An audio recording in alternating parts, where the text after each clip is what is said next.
एक सप्ताह तक लगातार गवई साहब सोशल मीडिया में ट्रेंड कर रहे थे और अब संजीव सान्याल जो प्रधानमंत्री जी के आर्थिक सलाहकार परिषद के सदस्य हैं, उन्होंने जो बात कह दिया है उससे पूरी सोशल मीडिया में उबाल आया हुआ है।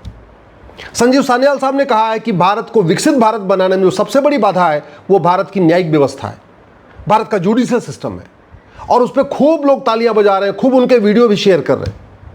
ये कड़वी सच्चाई भी है।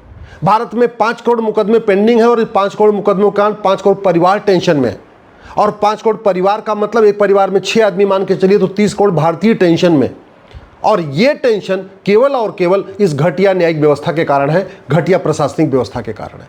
इसलिए मैं अपने माननीय सुप्रीम कोर्ट से, माननीय सभी न्यायमूर्तियों से, माननीय चीफ जस्टिस साहब से हाथ जोड़ के निवेदन कर रहा हूँ, आप तत्काल एक सुओ मोटो पिटीशन रजिस्टर करिए, justice with in year, justice for all. आप बहुत बड़ा कल्याण कर देंगे देश का अगर ये आपने एक छोटा सा प्रयास कर दिया। माननीय सुप्रीम कोर्ट बहुत सारे मामलों में सुओ मोटो पिटीशन लेता रहता है, बहुत सारे मामलों में सुओ मोटो पिटीशन रजिस्टर करता है। मैं एक बार हाथ जोड़ के निवेदन कर रहा हूं, एक पिटीशन रजिस्टर करिए justice with in year, justice for all. केंद्र सरकार को नोटिस जारी करिए, सभी राज्य सरकारों को नोटिस जारी करिए, सभी हाई कोर्ट को नोटिस जारी करिए, सभी चीफ सेक्रेटरीज को नोटिस जारी करिए, सभी देश भर के जितने एडवोकेट जनरल हैं, एडिशनल एडवोकेट जनरल हैं, उनसे ओपिनियन लीजिए। Attorney general, solicitor general, additional solicitor general से ओपिनियन लीजिए। देश में जितनी बार हैं उन बार से ओपिनियन लीजिए, और 1 महीने तक लगातार इसी justice with in year, justice for all पे सुनवाई होने दीजिए। स्वाभाविक सी बात है, 100 सजेशन आएंगे, 150 सजेशन आएंगे या 200 सजेशन आएंगे।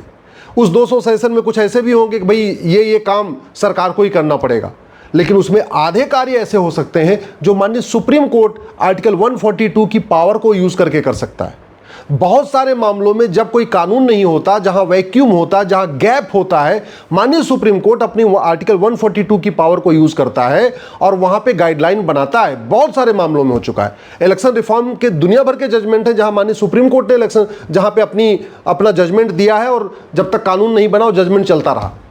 इसलिए अब समय आ चुका है कि जुडिशियल रिफॉर्म लागू करने पे, जुडिशियल चार्टर लागू करने पे माननीय सुप्रीम कोर्ट तत्काल कार्रवाई शुरू कर दे। अगर ये नहीं किया गया तो आम जनता का गुस्सा और बढ़ता जाएगा। आम जनता का गुस्सा बहुत बढ़ चुका है। वो तो कंटेम्प्ट ऑफ कोर्ट का एक डर है। न्यायपालिका के सामने लोग धरना नहीं देते, कोर्ट के सामने लोग धरना नहीं देते, लेकिन सोशल मीडिया में बहुत सारे लोग लिखते रहते हैं कि हम तो सुप्रीम कोर्ट सामने धरना देंगे, हम तो हाई कोर्ट सामने धरना देंगे। वो स्थिति ना आ जाए उससे पहले ही अगर माननीय supreme court justice with in year, justice for all पे सुओ मोटो लेके कार्रवाई शुरू कर देगा, डे टू डे इस पे हियरिंग शुरू कर देगा, बीच बीच में ऑर्डर पास करता रहेगा, गाइडलाइन बनाता जाएगा, तो लोगों के अंदर एक ट्रस्ट पैदा होगा, विश्वास पैदा होगा। भारत की जीडीपी जो बहुत तेजी के साथ नहीं बढ़ रही, उसका बहुत बड़ा कारण है अपना ये जुडिशियल सिस्टम। एक बार केस चालू हो जाता है, उसके बाद पता चला जो प्रोजेक्ट 500 करोड़ में पूरा होना था वो 2000 करोड़ के बाद में पूरा होता है। जब तक जजमेंट आता है तब तक वो टेंडर, जहां 500 करोड़ का टेंडर था, वो टेंडर फिर 2000 करोड़ में निकालना पड़ता है। ऐसे ऐसे सिचुएशन है। मैं कई सारे ऐसे ब्रिज को जानता हूं, कई ऐसे सारे सड़कों को जानता हूं, कई सारे ऐसे हाईवेज को जानता हूं जो कोर्ट के चक्कर में रुके और बाद में पता चला जब दोबारा टेंडर हुआ तो 4 गुना 5 गुना उस पर पैसा लगाना पड़ा। माननीय सुप्रीम कोर्ट से मैं एक भी निवेदन करना चाहता हूं कि आप इस गुलामी की न्यायिक व्यवस्था को बदलिए, गुलामी की सोच को बदलिए, ये गुलामी की छुट्टी वाला सिस्टम बदलिए। क्या जरूरत है? अरे दिसंबर में 1 सप्ताह की छुट्टी कर दीजिए, गर्मी में 1 सप्ताह की छुट्टी ले लीजिए। ये इतना लंबा इतनी 1-1 महीने की छुट्टी क्या जरूरत है? ये तो जैसे स्कूल बंद होते हैं, कॉलेज बंद होते हैं, उस तरीके से बंद हो रहा है। आखिर बाकी सारे डिपार्टमेंट पूरे साल चलते हैं ना। कम से कम 250 दिन हाई कोर्ट सुप्रीम कोर्ट को चलाइए, कम से कम 1500 घंटे हाई कोर्ट सुप्रीम कोर्ट को चलाइए। गुलामी की भाषा कोई इतनी ढोना कोई मजबूरी है क्या? जब भारत का संविधान कहता है, आर्टिकल 351 डायरेक्टिव रूप में कहता है कि हिंदी को प्रमोट करना, हिंदी कनेक्टिंग लैंग्वेज है, महात्मा गांधी यही कहते थे। आज की डेट में केवल हिंदी है जो वास्तव में उत्तर से दक्षिण, पूरब से पश्चिम को जोड़ सकती है। तो कम से कम जो लोग हिंदी में बहस करना चाहते हैं उनको बहस की अनुमति दीजिए, करने दीजिए। और वैसे भी सुप्रीम कोर्ट के अगर 34 जज हिंदी नहीं सीख सकते और चाहते हैं कि पूरा भारत अंग्रेजी सीख ले, ये मुझे लगता है नाइंसाफ़ी हो रही है। ये अंग्रेजी सोच और अंग्रेजी की जो सुपीरियरिटी कॉम्प्लेक्स है, इसको ठीक करने की ज़रूरत है। हिंदी बोलने वाले उतने बुद्धिमान होते हैं जितना अंग्रेजी बोलने वाले होते हैं। कई मामले में तो मैंने देखा है हिंदी बोलने वाले ज़्यादा बुद्धिमान होते हैं, बस उनको अंग्रेजी नहीं आती इसलिए उनको कम बुद्धिमान समझा जाता है। कम से कम इस सिस्टम को ठीक कर दीजिए, कम से कम बहस करने की अनुमति दीजिए। और अगर आपको नहीं आती हिंदी तो सीख लीजिए। आपके लिए हिंदी सीखना बहुत आसान है। आपको तो घर में लोग आके हिंदी सिखा देंगे, लेकिन पूरे भारत को अंग्रेजी सीखने के लिए मजबूर मत करिए। गुलामी का ड्रेस भी बदल दीजिए। ये काला लबादा, काला गाउन गर्मी के महीने में ऐसी की तैसी हो जाती है। सुप्रीम कोर्ट में तो अच्छा एसी चलता रहता, कोई दिक्कत नहीं है, ना वकील को दिक्कत है ना जज को दिक्कत है। लेकिन हाई कोर्ट में भी चलो मामला चल जाता है, वहाँ पे एसी लगा हुआ है। डिस्ट्रिक्ट कोर्ट का बहुत बुरा हाल है। जो तहसील है वहाँ तो और बुरा हाल है, काला काला कोट गर्मी के महीने में, जून के महीने में। अच्छा उत्तर भारत में चलो ठीक है, कश्मीर में ठीक है, आपके हिमाचल में ठीक है, उत्तराखंड में ठीक है। कभी तमिलनाडु के बारे में सोचिए, कभी केरल के बारे में सोचिए, वहाँ पे गर्मी क्या कैसी उमस होती है। कभी आप इधर असम के बारे में, बिहार झारखंड के बारे में सोचिए, उड़ीसा के बारे में सोचिए जरा आप रायपुर छत्तीसगढ़ बिलासपुर को देख लीजिए, क्या ज़बरदस्त उमस होती है, आदमी पागल हो जाता है। वकील एकदम उसी में सने सने कपड़े। भाई कोर्ट को कितनी बार ड्राई क्लीन कराएगा, नॉर्मल वॉश तो होता नहीं, कोर्ट को ड्राई क्लीन कराना पड़ता है, या तो फिर हर एक वकील 10-10 कोट रखे। मेरा आग्रह है इस गुलामी की ना, जो गुलामी का जो ड्रेस है, जो गुलामी की लबादा है, इस लबादे के ऊपर चिंतन करिए। धर्म और रिलीजन का अंतर को समझिए। भारत का बहुत बेड़ा गर्क किया है माननीय जजों की इस गलतफहमी ने कि धर्म और रिलीजन एक समान होता है। धर्म और रिलीजन में ज़मीन आसमान का अंतर है। धर्म जोड़ता है, रिलीजन तोड़ता है, इसको समझिए। मेरी एक PIL चल रही है, वो अगर गूगल कर सकते हैं तो गूगल कर लीजिए। धर्म और रिलीजन के बीच में डिफरेंस बहुत बड़ा अंतर है, 20 अंतर मैंने अपनी PIL में बताया है। तो धर्म और रिलीजन को एक मत समझिए। जैसे सारे पेड़ एक समान नहीं होते, सारी नदियाँ एक समान नहीं होती, सारे पशु एक समान नहीं होते, सारे पक्षी एक समान नहीं होते, वैसे सारे रिलीजन भी एक समान नहीं होते, सारे मज़हब भी एक समान नहीं होते। क्योंकि रिलीजन मज़हब इंसानों के द्वारा शुरू किया गया, और जो इंसानों के द्वारा शुरू की गई चीज़ है वो कभी एक समान हो ही नहीं सकती है। तो ये गलतफहमी मत रखिए कि सारे रिलीजन एक समान होते हैं, सारे मज़हब एक समान होते हैं। सबसे बड़ी बात, माननीय प्रधानमंत्री जी बार बार लाल किले से कह रहे हैं गुलामी का नाम हटाओ, गुलामी का निशान हटाओ, गुलामी की कुरीतियाँ ख़त्म करो, गुलामी की कुप्रथाएँ ख़त्म करो। और जब वो लाल किले से कहते हैं 15 अगस्त के दिन, तो उस समय माननीय माननीय सुप्रीम कोर्ट के जज वहाँ रहते हैं। मुझे लगता है शायद वो मैसेज को समझ नहीं पा रहे। सरकार तो समझ गई आम जनता क्या चाहती है। माननीय प्रधानमंत्री इसको बार बार बोल भी रहे हैं, स्व को बढ़ाइए, स्वदेशी स्वदेशी, हर क्षेत्र में स्वदेशी। माननीय प्रधानमंत्री जी ने तो बाकायदा ये पिछली बार भी कहा था, पिछले वाले 15 अगस्त में भी कहा था कि गुलामी की एक निशान नहीं होना चाहिए। शायद हमारे माननीय सुप्रीम कोर्ट के जज इस बात को समझ नहीं पा रहे हैं कि जनता क्या चाहती है। सरकार समझ गई जनता क्या चाहती है, लेकिन माननीय सुप्रीम कोर्ट के जज अभी तक समझ नहीं पाए जनता चाहती क्या है। तो कम से कम ये स्वदेशी सिस्टम को अब आगे बढ़ाइए। हमारे देश में जुडिशल सिस्टम जो था वो जस्टिस विद इन आवर था, 1 घंटे के अंदर फैसला होता था। जस्टिस विद इन डे था, 1 दिन के अंदर फैसला होता था।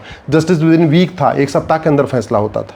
जस्टिस विद इन मंथ बहुत रेयर केस होते थे जो महीने भर चलते थे। महीने भर ज़्यादा कोई केस चला ही नहीं, न छत्रपति शिवाजी महाराज के समय, न राजा विक्रमादित्य के समय, न रानी अहिल्याबाई होलकर के समय कोई भी केस 1 महीने से ज़्यादा नहीं चला। क्यों नहीं चला? क्योंकि उस समय झूठ बहुत गंभीर अपराध था, और आज की डेट में झूठ बोलने को फ्रीडम ऑफ स्पीच बना रखा है। आर्टिकल 19 के अंतर्गत इसको फ्रीडम ऑफ स्पीच दिया है। तो ये कम से कम गलत व्याख्या जो संविधान की हो रही है, माननीय सुप्रीम कोर्ट को इसको ठीक करना पड़ेगा।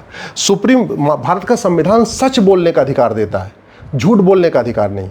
भारत का संविधान फ्रीडम ऑफ स्पीच देता है, फ्रीडम ऑफ हेट स्पीच नहीं।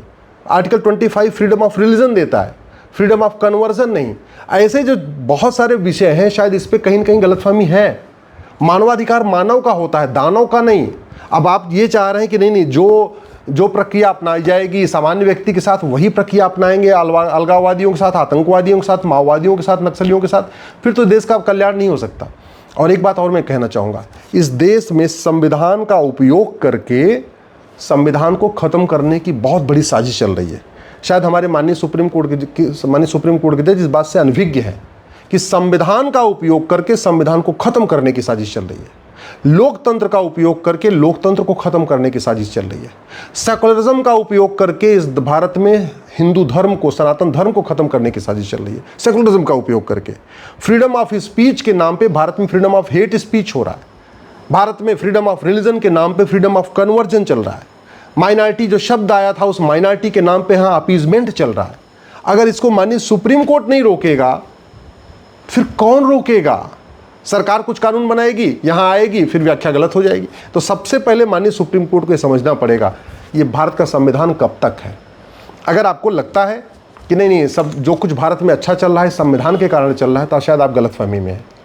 जो कुछ अच्छा चल रहा है उसके दूसरे कारण है, क्योंकि पाकिस्तान में संविधान काम नहीं करता, बांग्लादेश में संविधान नहीं काम करता, अफगानिस्तान में संविधान काम नहीं करता, भारत के 9 राज्यों में जहाँ हिंदू खत्म हो गए वहाँ भी संविधान काम नहीं करता, भारत के 800 जिलों में से 200 जिलों में जहाँ हिंदू खत्म हो गए वहाँ भी संविधान काम नहीं करता, भारत के 6000 तहसीलों में से 1500 तहसीलों में जहाँ हिंदू खत्म हो गए वहाँ भी संविधान काम नहीं करता।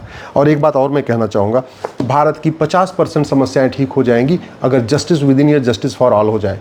और मैं गारंटी के साथ कहता हूँ, हर मुकदमे का फैसला 1 साल के अंदर हो सकता है अगर माननीय सुप्रीम कोर्ट इस झूठ को गंभीर अपराध घोषित कर दे, झूठी शिकायत को जघन्य अपराध माननीय सुप्रीम कोर्ट घोषित कर दे, झूठी गवाही को जघन्य अपराध घोषित कर दे, चीटिंग, फ्रॉड, फोर्जरी को जघन्य अपराध घोषित कर दे। और जो यहाँ पे जजेस को पावर मिली है कि कंसेक्टिव सेंटेंस देना है कि कॉन्करेंट सेंटेंस देना है, मुकदमों की जो सज़ा होगी वो एक धारा के बाद दूसरी धारा चलेगी, सारी धाराओं की सज़ा एक साथ चलेगी। अमेरिका में कंसेक्टिव सेंटेंस है, अलग अलग धाराओं में अलग सज़ा एक अलग अलग चलती है, इसलिए वहाँ 100 साल की सज़ा होती है, 200 साल की होती है, 500 साल की होती है, 1000 साल की सज़ा होती है। वो सिस्टम भारत में भी अपनाना पड़ेगा।